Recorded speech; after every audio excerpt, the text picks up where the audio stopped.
안녕하세요. 박간호사입니다.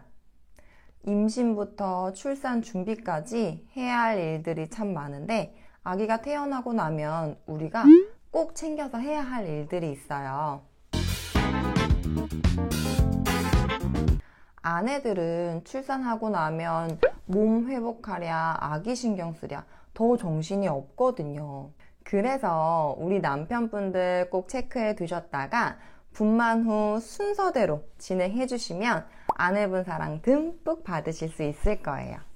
출산 직후 꼭 해야 할 일들을 꼼꼼하게 정리해서 알려드릴 테니까 꼭 끝까지 시청해 주세요.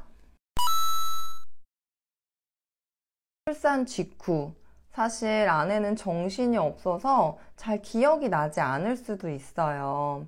그리고 개인적으로 저는 18시간 동안 진통을 한 후에 분만을 하지 못해서 응급 제왕절개를 진행했던지라 아기를 바로 보지도 못했고 코로나가 굉장히 심했던 시기였는데 분만 중에 열이 살짝 나는 바람에 출산한 다음 날이나 돼서 아기를 만날 수 있었어요.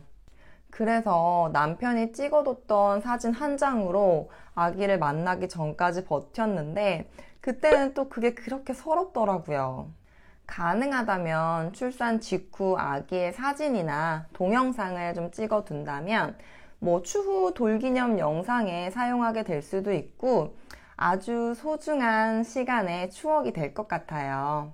그리고 기념 영상을 만들 목적이라면 세로보다는 가로로 촬영하는 게 좋다고 하더라고요. 다만 제왕절개의 경우 수술실이기 때문에 영상 촬영이 어려울 수도 있어요. 그렇기 때문에 꼭 물어보시고 촬영하시는 게 좋을 것 같아요. 분만 진행 상황은 개인마다 다 다르기 때문에 분만 직후에 연락을 드리거나 혹은 진통 중에 조금 시간이 있을 때 연락을 드리는 것도 좋은 방법인 것 같아요. 현재는 분만 후 면회가 안 되는 곳이 더 많으니 찾아오시는 것보다는 그냥 소식만 알려드리는 게 좋을 것 같아요. 출산 후 분만 방법과 퇴원 날짜를 산후조리원에 연락해서 알려주면 조리원에 몇 시까지 입실하면 되는지 준비사항 등은 뭐가 있는지에 대해서 알려줄 거예요. 조리원 예약 시 미리 안내해 주긴 하지만 입소 당일 상황에 따라 산모들이 너무 많이 몰리게 되면 다른 조리원으로 입소하게 될 수도 있어요. 또 이럴 경우 상황에 따라 병원에 더 입원해 있다가 입소하는 경우도 있고 집으로 퇴원을 했다가 입소하는 경우도 있더라고요.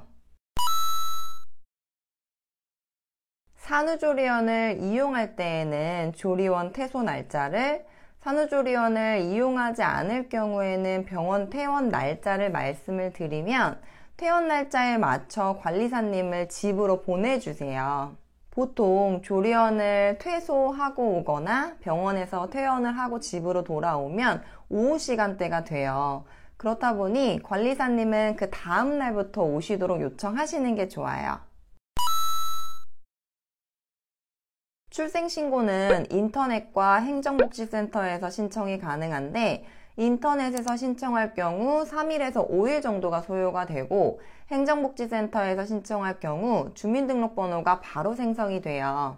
산후조리원에서 첫 만남 이용권을 이용하시려고 하시는 분들은 남편분이 행정복지센터에 방문하셔가지고 신청하시는 게 빨라요. 그래서 보통 행정복지센터에서 출생신고를 하면서 출산 축하 선물과 출산 통합 서비스를 함께 신청을 해가지고 받는 경우가 많더라고요. 출생신고 시 준비물은 병원에서 받은 출생증명서, 그리고 아기의 이름과 한자, 그리고 엄마 아빠의 신분증, 그리고 부모의 등록기준지가 필요한데 이 등록기준지는 행정복지센터에서 출생신고를 할 경우 거기에서 조회가 가능하고 만약에 인터넷으로 신청할 경우에는 가족관계증명서를 조회해 보시면 거기에서 확인할 수 있어요. 퇴원 시 대부분의 병원에서 출생사실증명서를 챙겨주기는 하지만 아닌 병원도 있다고 하니 미리 챙겨두시는 것도 좋을 것 같아요. 인터넷으로 정부24에서 출산통합 서비스를 이용해서 신청이 가능하지만 아기의 주민번호가 나와야지만 신청이 가능하기 때문에 행정복지센터에서 출생신고를 진행하신다면 한 번에 신청하셔가지고 빠르게 혜택 받으실 수 있어요. 입금 받으실 계좌를 위한 통장사본도 챙겨가세요. 1차 영유아 검진의 검사 항목은 머리 둘레, 키, 몸무게 등의 신체 측정과 건강교육 그리고 신생아 발달평가가 이루어져요. 1차 영유아 검진을 하고 있지 않은 병원들도 있기 때문에 예약 시 1차 영유아 검진이 가능한 기간인지 유선으로 확인을 하시고 예약을 하시는 게 좋아요. 예약 후 문진표와 발달선별 검사지를 작성하고 방문하면 되는데 문진표와 발달선별 검사지는 국민건강보험 사이트에서 작성이 가능해요. 생후 3, 4주 이내 체중이 3kg 이상일 때 맞기를 권장하는 결핵 예방접종은 피내용과 경피용이 있어요.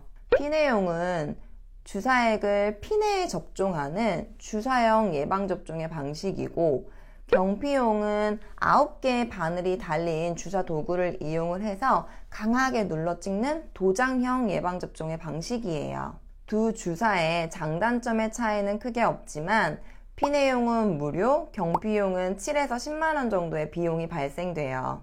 또한 피내용 주사는 보건소나 지정 위탁병원에서만 접종이 가능하기 때문에 꼭 사전 예약 후 방문하시는 게 좋아요. 지정 위탁병원은 예방접종 도우미 사이트에서 검색이 가능해요. 저도 피내용으로 예방접종하려고 다니던 소아과에 문의했더니 주사를 맞을 수 있는 요일이 정해져 있더라고요. 그렇기 때문에 꼭 전화해보고 가시는 걸 추천드려요. 또 BCG 맞는 날 비형간염 2차와 영유아 검진을 함께 한다면 아기랑 병원에 가는 횟수를 줄일 수 있으니까 잘 계획하셔가지고 방문하시면 좋을 것 같아요. 태아보험은 출산 전과 출산 후의 금액이 다르기 때문에 출산 후 보험사에 연락하셔서 보험료를 정산받으시면 돼요. 유축기를 아직 구매하진 않았지만 필요할 것 같은 분들은 미리 대여 신청해 두시는 게 좋아요. 지역에 따라 대여가 가능하지 않은 곳도 있으니 꼭 보건소에 전화 문의하셔가지고 확인해 보세요. 주민등록표상 출생일로부터 3년 미만의 영아가 있는 가정의 경우 전기료가 30%까지 감면이 가능해요. 최대 16,000원까지 할인이 가능하고 소급 적용은 안 되고 신청한 날로부터 감면 적용이 되는 거기 때문에 빨리 신청할수록 이득이에요. 신청은 국번 없이 한국전력 고객센터 123번으로 전화하셔서 신청해 주시면 되고 아파트의 경우 신청 후 관리실에 별도로 한 번 더 말씀해 주시는 게 좋아요. 출생신고를 하면 자동으로 등록이 되기 때문에 따로 신청할 필요는 없지만 간혹 누락이 되는 경우도 있을 수 있기 때문에 국민건강보험 홈페이지에서 확인을 하시거나 1577-1000번으로 전화하셔서 확인해 보시는 게 좋아요. 피부양자는 매달 보험료를 납부하는 것을 면제받는데 우리도 성인이 될 때까지 부모님이 매달 보험료를 납부하셨기 때문에 보험 혜택을 받을 수 있었던 거예요. 따라서 아기가 병원 진료를 받을 때 보험 혜택을 받을 수 있도록 피부양자로 등록해야 하는 거예요. 복직 예정이신 분들은 미리 신청해 두시는 게 좋아요. 출생신고 후 아이사랑 홈페이지에서 어린이집 입소대기 신청은 3군데까지 걸어둘 수 있어요. 거주 지역마다 조금씩 차이가 있을 수는 있겠지만 대부분 입소대기가 굉장히 길어요. 그래서 미리미리 신청해 두시는 게 좋아요. 아기들도 차를 타고 다닐 때 보호를 받기 위해서 보험을 등록해야 해요. 태아부터 영유아 자녀가 있는 경우 자녀 할인 특약으로 자녀의 연령에 따라 보험료 할인 혜택을 받을 수 있어요. 미리 신청하시지 못한 경우 분만 후에 보험사에 연락하셔서 꼭 환급 신청 알아보세요.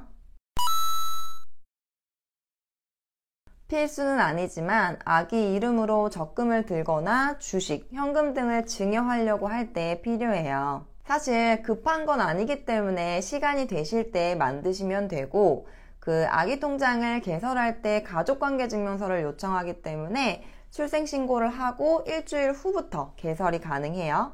여기까지 출산 직후 꼭 해야 할 일들을 정리해 봤는데요. 이것 외에도 조리원 퇴소 직전 남편분이 집으로 먼저 오셔서 집 청소, 빨래, 젖병 소독 등을 미리 해 두시고 아내와 아이를 맞이한다면 더욱 좋겠죠? 출산하느라 고생했을 우리 아내들을 위해서 남편들이 조금 더 재빠르게 움직이자고요. 순산하느라 고생했을 우리 엄마들 정말 축하드리고요. 오늘의 영상이 도움이 되셨길 바라면서 구독과 좋아요 부탁드리고요. 오늘도 여기까지 봐주셔서 감사합니다.